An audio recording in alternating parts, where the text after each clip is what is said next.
If you are a temporomandibular disorder patient, or if you are a dentist treating temporomandibular disorders, then you must know that appliances are not for 24 hours wear. They are to be worn only during night if your patient has a nighttime parafunction, or only during days if your patient suffers from a daytime parafunction. Want to know the reason why? Then this video is for you.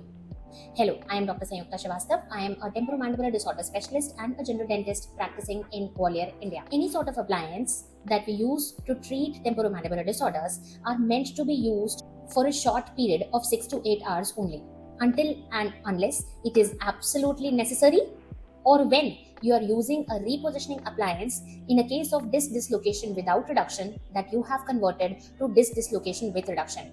That is when you have recaptured the disc and you do not want it to slip back to its deranged position.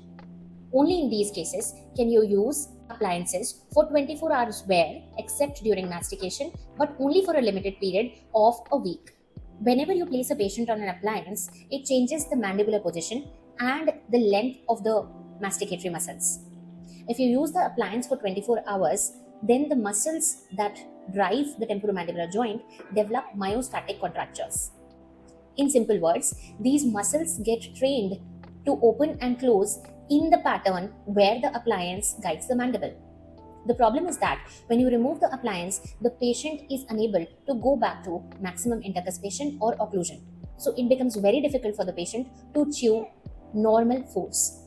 If you use these appliances for 24 hours wear for a very long period of time, then the occlusion changes permanently and the patient may develop a posterior open bite or a unilateral open bite or other occlusal discrepancies which are irreversible and make it very difficult for the patient to have normal folds.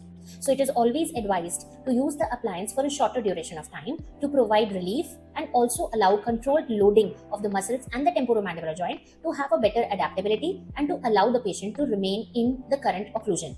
Remember, appliances do not just act by changing the occlusion and providing optimum occlusal conditions, but the main mechanism of action of appliances is actually controlling parafunction through change in peripheral input to the central nervous system. People who give appliances for 24 hours wear believe that occlusal change is the target of appliance therapy, and when it works, it is actually the optimum occlusal conditions that are favoring the patient's recovery. They do not understand that it is the control of parafunction which is actually reducing the overall joint loading and muscle loading, which is doing the job for us. In fact, intermittent wear of the appliance is the best way to control parafunction. So next time, if you think about giving an appliance to your patient, strictly instruct the patient not to wear it 24 hours unless you have recaptured the disc and you want it to stay there, or it is absolutely essential. Also understand that sometimes you intend to give the appliance only for a week for 24 hours wear, but the patient doesn't come to you for long. And since you have not advised the patient against wearing it for 24 hours, after a week or two, they inadvertently cause a damage to their own masticatory apparatus. It was neither your fault nor the patient's. Neither you intended to give the appliance for 24 hours, nor the patient knew that he was not supposed to wear it. So it is good right on the first appointment to explain the patient the method to use the appliance, the mechanism of its action, and the drawbacks it will have if it is worn for 24 hours or if the instructions are not followed. Hope this helps.